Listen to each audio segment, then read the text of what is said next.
Olá, meu nome é Dani Rebolo, sou corretora de imóveis aqui em Orlando, na Flórida. Hoje eu vim trazer um vídeo. Eu estive semana passada numa reunião de mulheres que chama AME, é a Associação de Mulheres Empreendedoras, né, daqui de Orlando. E eu fiquei bem surpresa com a quantidade de mulheres empreendedoras aqui de Orlando. Eu achei incrível essa reunião de mulheres. Foi a minha broker que deu uma palestra lá. A palestra é 20 minutinhos, então cada mês eles dão uma oportunidade para uma mulher, mas ali vocês vão ver no vídeo que tem várias mulheres empreendedoras que estão ali levando, né, o seu trabalho. Algumas é de cosméticos, outras é de doces, outras é de vender roupa, outras de lingeries, outras são serviços mesmo, como nós, que somos corretoras, né, que prestamos serviços. Então eu tive ali para poder ajudar a conversar com mulheres, que às vezes nós, como corretoras, a gente não é só corretoras, a gente também ajuda no planejamento. Porque como todo mundo sabe, aqui é muito importante ter, né, o crédito, ou como economizar o dinheiro para dar entrada, ou conseguir algum plano no futuro para você dar o mínimo de entrada possível. Então, assim, a gente esteve lá, na verdade, para poder estar ajudando essas mulheres.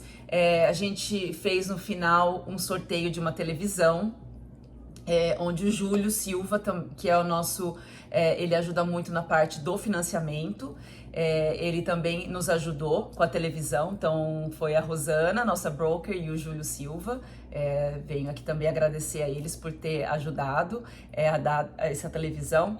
E eu vou então colocar agora o vídeo da minha broker falando ali, né, onde ela palestrou um pouquinho, explicando um pouquinho do mercado aqui, que pode ser comprado com social, mas também pode ser comprado com ITIN para essas pessoas, né, para essas pessoas que são empreendedoras e que elas têm... O ITIN aqui é como se fosse o CNPJ do Brasil, né? Então também tem financiamento para esse tipo, tem esse tipo de financiamento com o CNPJ, que seria o ITIN.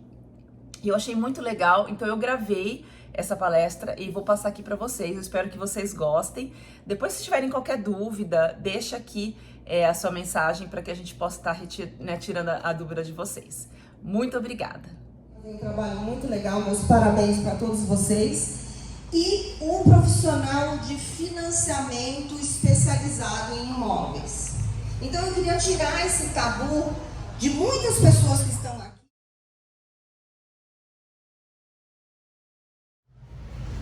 Boa noite, mulherada! Tem uns meninos por aí também, né? A pastora Renata disse que a gente não podia trazer menino, mas tem uns meninos, agora pode? Trabalhando. Só trabalhando, né? Então tá bom. Porque lá no escritório tinha um monte de menino que queria vir, eu falei, não, só as mulheres. Coitado! Juro, eles queriam vir, eu falei, não pode. Então eu queria aproveitar para, antes de mais nada, agradecer essa oportunidade de estar aqui com vocês, agradecer a AME, agradecer a pastora Renata, agradecer esse público incrível que está aqui todos os meses mostrando esse empenho, né, em ser empreendedor. E ser empreendedor não é para qualquer um. E para empreendedor imigrante é mais desafiador ainda. E eu queria então agradecer também a presença do meu time, que está aqui hoje, a Clarice, a Dani e a Andréia. A gente está aqui nessa primeira mesinha para depois esclarecer um pouco mais, que vai ficar dúvidas sobre esse tema que a gente vai falar um pouco hoje, embora eu tenha que falar muito, muito rápido, porque a pastora falou que eu só tenho 20 minutos, já deve passar uns 2, então vamos correr. Vocês sabem que a gente está aqui como imigrante, empreendedor, e a gente atende muitos imigrantes que chegam do Brasil principalmente, né? E a gente sabe o sonho de ter a casa própria. E a gente sabe que quando a pessoa chega, nem todo mundo consegue comprar logo de cara uma casa e vai morar de aluguel, porque é a primeira opção. Mas a gente sabe, pode mudar de slide, por favor? Que existe a possibilidade, sim, em várias situações diferentes. Cada caso é um caso. E tudo começa com o seu corretor de imóveis, que eu sei que tem alguns colegas aqui, que eu sei que fazem um trabalho muito legal, meus parabéns para todos vocês, e um profissional de financiamento especializado em imóveis. Então eu queria tirar esse tabu de muitas pessoas que estão aqui e aí fora, e se for, não for o caso de vocês, mas se for de um amigo, se for de um parente, se for de um familiar, lembrar que existem sim soluções bem interessantes para todos vocês. Vamos mudar o slide rapidinho, por favor? Então eu queria falar um pouco sobre aluguel versus casa própria, vantagens em comprar, avaliar e planejar, organização financeira, o roteiro do comprador e as perguntas a gente deixa para o final, se sobrar tempo. Se não sobrar, a gente vai estar com o nosso time aqui para poder esclarecer para vocês. Aí a pergunta é, o que vale mais a pena? Alugar ou você ter a sua própria casa, né? A casa própria? Eu vou responder dizendo quais são as vantagens. Pode mudar o slide. Quais são as vantagens em comprar? Muitas vezes, você quando paga um aluguel, você não tem nenhum benefício fiscal. Quando você financia uma casa, a sua mortgage, né, o seu financiamento, os juros que você paga, você pode deduzir do seu imposto de renda. Então essa é uma primeira vantagem. Uma segunda vantagem é que você vai construir um patrimônio, né, para a sua família. E é interessante que muitas pessoas, não sei quanto que vocês acompanhem, vocês têm visto hoje aqui na nossa região, como está crescendo. Nós ouvimos falar em crise. Quem que ouviu falar em crise aqui? Ah, porque vai ter recessão, porque isso. A gente vê isso aqui? Não vê. Tem construção em todos os lugares. E muita gente querendo vir morar aqui. Então, além de você estar construindo uma estabilidade para a sua família, uma segurança para a sua família, você também vai estar construindo um patrimônio, porque a gente tem valorização dos imóveis anualmente, sempre. Eu estou aqui há 24 anos, eu trabalho com real estate, né, com corretagem de imóveis desde o ano 2000, e a gente pode olhar historicamente, sempre há uma valorização do imóvel. Isso vai gerar uma estabilidade familiar. A casa própria aqui, eu não estou falando de casa de investimento, mas a casa que você mora tem uma segurança muito grande. Ninguém vai te tirar dessa casa. Você não vai ser despejado, você não vai receber de repente uma surpresa que o aluguel subiu muito, ou que o proprietário vai resolver vender aquela casa, então você vai ter que mudar correndo. Isso tudo vai gerar uma segurança para a sua família. E quem que não já morou de aluguel ou mora de aluguel e sabe que a gente tem uma série de limitações, que você não pode furar as paredes, você não pode fazer a decoração que você quer, um monte de gente não pode ter animais como gostaria de ter, né? Um cachorrinho, um gatinho, um passarinho porque não é permitido, tantas regras. Então realmente você poder ter a sua própria casa, o seu próprio imóvel é sempre algo sensacional. Agora, é importante dizer o seguinte, se você é aquela pessoa que fala, mas para mim é impossível, porque eu não estou ainda preparado, saiba que é importantíssimo a gente fazer um planejamento, entender o porquê que você quer comprar, sentar com a sua família, com o seu esposo, com a sua esposa, fazer um planejamento, né? Perceber quanto tempo você vai morar naquela casa. Tem uma série de ações que a gente tem que fazer, eu vou correr aqui, para a gente não perder os pontos importantes. Mas o mais importante de tudo é a gente fazer uma preparação de 6 meses a 1 ano. Você está pronto para poder dar aquele passo para a casa própria. Então a coisa mais importante, faz tanto barulho mesmo, é você pensar nessas 5 coisas de organização financeira, esses 5 itens, esses 5 tópicos que são importantes. O primeiro deles é o crédito. Todo mundo aqui já ouviu falar de crédito? Os pontos que você tem que ter, o crédito que você tem que ter. Então, quanto mais alto a sua pontuação, melhor vai ser a sua aprovação para o financiamento e as melhores taxas vão acontecer.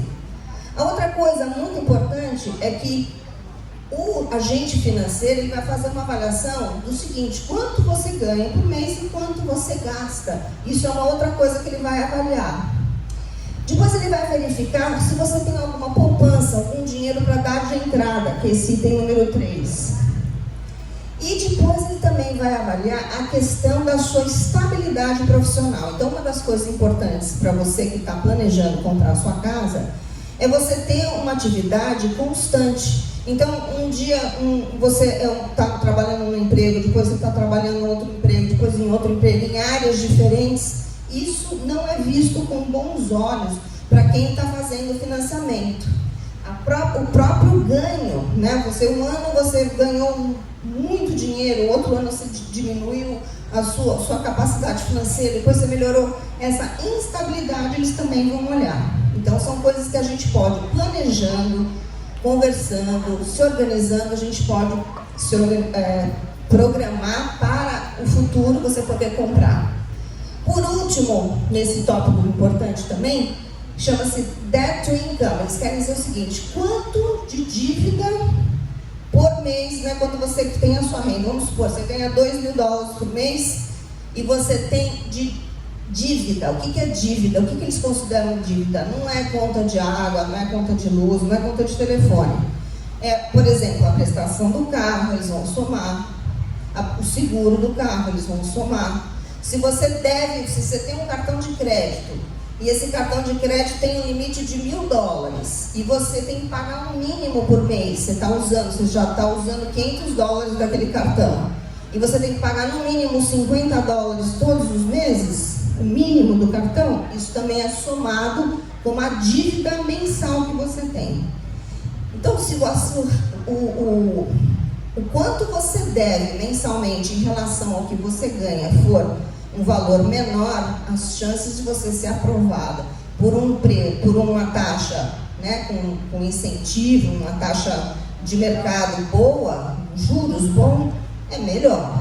Então, todos esses fatores são avaliados e hoje, em 20 minutos, falar correndo, eu sei que vai ser difícil de entender, mas eu queria que vocês soubessem que a gente consegue sim explicar para vocês tudo isso com bastante calma e trabalhar essa questão do crédito, né? Aqui tem mais algumas informações sobre, por exemplo, se você é novo aqui, quem é que chegou, recém-chegado aqui? Tem alguém que é recém-chegado?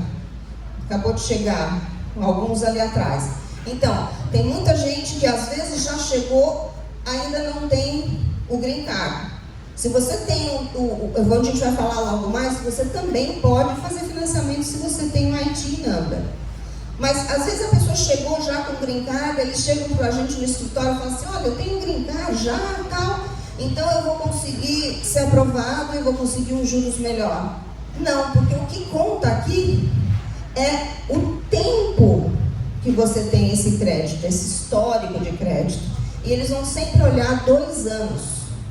2 anos de histórico de crédito. Então, se você acabou de chegar, você tem que fazer uma avaliação específica. Se você já tem 1 ano, 2 anos, você já começa a ter realmente um histórico de crédito. Então, oi? O que aconteceu? Tá, então, eles pularam, mas eu estava falando que alguns tópicos são: novo crédito é uma coisa que é considerada. Então, se você tiver um crédito mais antigo é melhor. Com que você, a duração do crédito, o valor das dívidas que você tem são consideráveis também. E aqui, pode passar para o próximo, vai? Então, só para vocês terem uma noção, olha, se você tiver menos de 600, quem é que acompanha os créditos? Eu vou até olhar agora. Vai olhar agora? Entende? Vocês sabem que você pode acompanhar a sua pontuação gratuitamente. Vários bancos oferecem, vários websites oferecem. Então, se você tem menos de 639, talvez seja um pouco difícil de você obter algum financiamento. Mas tem alguns tipos de financiamento que são mais flexíveis para quem não tem o crédito melhor ainda. Mesmo assim, é possível. Mas o melhor de todos é você ter mais do que 740. E dá para construir esse crédito, sim. E nós temos aqui nesse grupo mesmo gente especializada em ajudar a fazer um crédito bom. Agora, vamos mudar de slide. Onde é que eu queria mostrar para vocês, né? Olha as possibilidades, gente. Veja bem. Aqui nas colunas nós temos alguns tipos de financiamentos mais utilizados. O convencional, aqueles que têm apoio do governo, o jumbo, que é para compras grandes, valores muito altos. Para quem tem IT number, né, que só tem o Tax ID, e para quem é estrangeiro, que é o nosso público principal. A gente trabalha muito com os brasileiros que moram no Brasil e são investidores aqui. Então, olha só, no convencional, você pode fazer um financiamento convencional dando só 3% de entrada. Vocês sabiam disso? Só 3% de entrada. Então, se você está falando de um imóvel de $300 mil, por exemplo, você pode dar só 9 mil de entrada, tá? Com o apoio de alguns programas do governo, que não é para todo mundo, aí você tem que realmente ter o green card, alguns itens a serem justificados, de 0 a 3,5%. Tá? Quando você vê o SDA ali em cima, por exemplo, são algumas propriedades em áreas rurais. Tem esse tipo de incentivo que você pode dar, às vezes 0% de entrada. Aí você tem o jumbo, que é para coisas muito caras, acima de 5 milhões. ITIN, então para quem tem o ITIN, com 15% de entrada você consegue financiar a sua casa, morar na sua casa, não ter que pagar mais aluguel, fugir do aluguel, que é um dinheiro que você... O que o aluguel é? Nada mais, nada menos do que ajudar o dono do imóvel a pagar a prestação dele para o banco. Então, você ajudar ele a pagar a prestação do dono, paga a sua, tá? E o estrangeiro, se vocês conhecerem alguém que está chegando, ou que ainda, né, depende da renda do Brasil, você pode indicar a gente, que a gente tem esses programas para estrangeiro com 25% de entrada apenas. Muita informação para falar, não sei que já vai acabar o tempo, mas eu queria passar para o próximo slide e falar o seguinte: se você conhece ou se você é alguém que nós consideramos hometown heroes, se você é uma pessoa que trabalha com educação, com saúde, né, na área de serviços para veterinária, ou como first responder, né, bombeiros e todas essas profissões, você tem incentivos incríveis, inclusive para dar a entrada. Tem apoio para você dar a entrada. O governo ajuda você, esses programas ajudam a pagar a entrada do seu imóvel. E os closing costs, os custos do fechamento também. Vocês sabiam disso? Vocês conhecem alguma pessoa que trabalha na área de saúde? Conhece? Você conhece alguém que trabalha, por exemplo, em daycare, cuidando de criança? Também tem esses incentivos. Se você conhece um first responder, algum policial, um pessoal que na área de bombeiro, todo esse pessoal tem esses apoios, tá? Aqui a gente já falou no próximo, que é especificamente que a gente sabe que nós temos muitos imigrantes que têm a sua empresa já há muitos anos, né, empresa de jardinagem, empresa de pintura, empresa de construção, mas ainda não tem o documento de imigrante. Então, ele tem como comprar a casa própria dele através desse programa aqui. E a gente procure a gente, que a gente vai poder explicar mais, tá? Vamos mudando de slide. Mais um. Esse, desculpa, volta. Eu só queria dizer para vocês o seguinte: comprar um imóvel precisa de um planejamento. O que nós, como corretores, fazemos é a gente administra um monte de profissionais que vão estar envolvidos nesse processo. E que parece às vezes uma coisa muito difícil, muito complicada, com um monte de coisas para fazer, mas é isso que a gente faz, a gente cuida, né, do agente financeiro, a gente cuida da pessoa que vai fazer a avaliação do imóvel. Se precisar de advogado de imóveis, a gente tem. A gente cuida da parte do cartório, da documentação, a gente cuida da inspeção da casa, a gente cuida do seguro. Tem gente que faz seguro, que está aqui presente hoje, seguro do imóvel. Então, a gente faz toda essa parte também. Então, pode passar para o próximo. Quanto tempo eu tenho? Um pouquinho, né? Então, só para terminar, então, 3 minutos. Eu sou britânica. Ela falou 20 minutos, a gente vai fazer 20 minutos. O que a gente está fazendo aqui nesse sorteio hoje, a gente está pedindo para vocês preencherem a ficha, mas qualquer um de vocês que quiserem se informar um pouco mais, como que você pode... Deixa eu ver, pode passar mais um. Eu queria documentos necessários. Então, volta mais uma. Esses aqui são os documentos principais que você vai precisar para poder começar o processo de aprovação de crédito, tá? Então, são contra-cheques, né, o LELIT, as declarações do imposto de renda de 2 anos. Se você falar, mas eu só tenho de 1 ano, vem falar com a gente, porque às vezes existe solução para tudo, ou a gente vai te ajudar a se programar para uma compra no médio prazo, tá bom? Mostrar os seus extratos bancários, às vezes você não tem imposto de renda, mas você tem extratos bancários, também vale, cópia de documento e essa verificação de crédito que a gente falou. E todos os passos, né, de fazer a oferta, né, a fazer o acompanhamento, a gente vai fazer do começo ao fim. Tá? A gente está há muitos anos envolvido nesse processo, a gente gosta de trabalhar com as pessoas que realmente querem batalhar por ter o seu imóvel, conquistar o seu sonho da casa própria. Nós estamos no país do sonho, no país da oportunidade, no país que todo mundo aqui pode construir um patrimônio, e eu tenho certeza que vocês podem contar com a gente.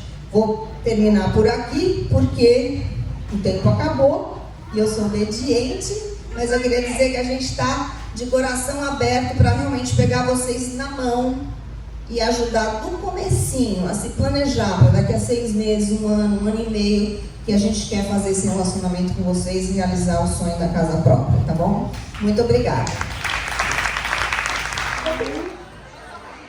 Claro! A nossa consultora que nos presta atenção aqui, menina! A consultora que nos ensinou como comprar uma casa aqui nos Estados Unidos. É o sonho de todo mundo, é ou não é? É o sonho de todo mundo. Eu vou chegar lá. Amém. Amém. Ganhei os 3 amém, já tá valendo. Mas hoje ela não vai sortear uma casa. Vocês estão vendo que eu tô mexendo. Hoje é uma TV. Tá? Sortear uma casa ia ser maravilhoso. Vamos lá? Você tem aí, quem aqui tem o seu papelzinho? E essa TV 6085 esquerda.